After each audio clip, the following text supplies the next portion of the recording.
بسم اللہ الرحمن الرحیم۔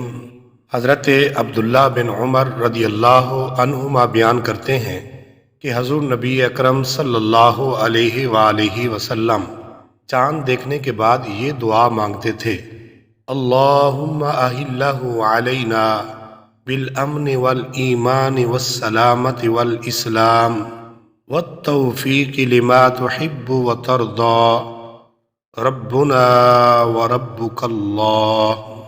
اے اللہ، ہم پر یہ چاند امن، ایمان، سلامتی، اسلام اور اس توفیق کے ساتھ طلوع فرما جو تجھ کو پسند ہو اور جس پر تو راضی ہو۔